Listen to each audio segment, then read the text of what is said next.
Today we celebrate the life of St. Mary Mackillop, born in Australia, learned a lot about God from Mommy and Daddy.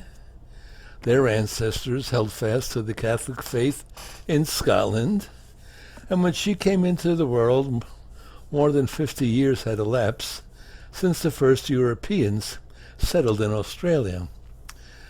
The family had 3 more daughters and 4 sons, and although Alexander was a good man, he was not a good money earner, and his firstborn found herself in the duty of supporting the family till she was 25. She always had a delicate sense of God's presence and at least she felt called, to a life of poverty and to the service of the poor. But the family needed her, and at the age of 16, she had to go to work to make money for the family.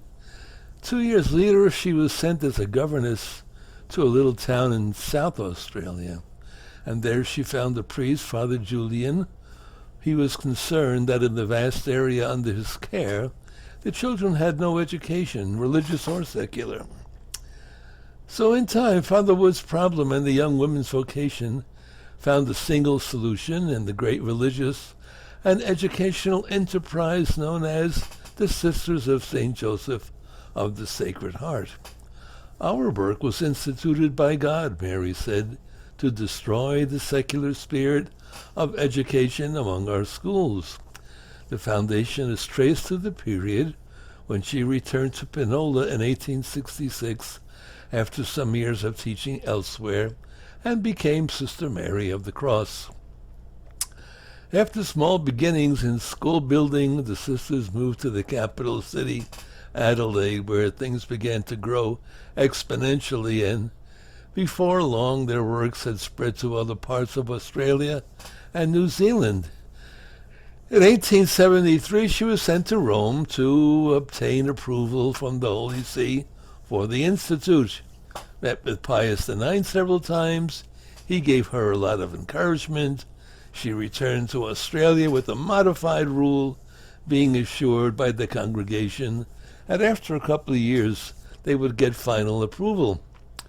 She was elected Mother General, and after many difficulties had the joy of seeing the Institute approved by Pope Leo XIII in 1888. She was now in Sydney.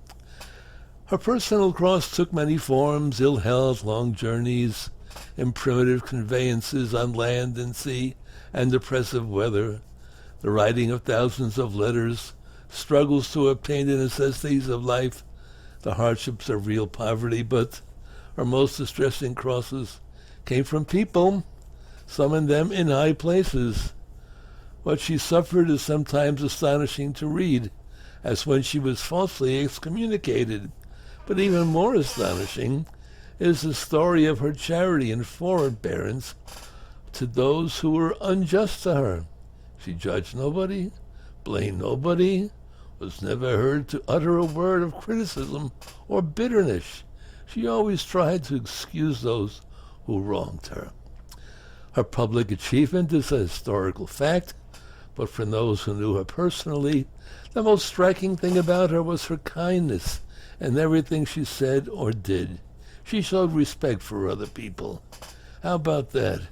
Once a condemned murderer, a wild animal people called him, poured abuse and blasphemy on anyone who tried to talk to him, until Mother Mary came into his cell, calmed him down, and helped him to die at peace with God and man.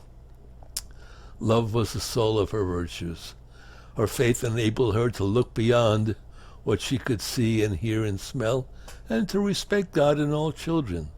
She was a lover of the crucified, was never seen without the cross. Besides ill health, she had to bear human opposition, calumny, rejecting. With the passing of the years, the human problems faded, but her physical suffering grew worse. My only prayer, she said, is that God's will may be done in this matter. And when God finally called her from this world in 1909, she had borne her cross with incredible patience and with joyful love of the dear will of God, which had marked her whole life. That love of God had filled her heart and overflowed to all those around her, but especially to those who were in trouble.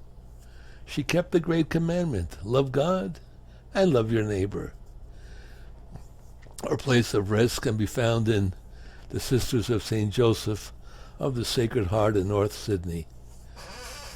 There she is, Sister Mary Mackillop. God bless her. Kindness is something we can learn from everybody, and certainly in today's day and age, something we can practice, given all the opportunities to be kind in spite of the circumstances. God bless you, St. Mary Mackillop.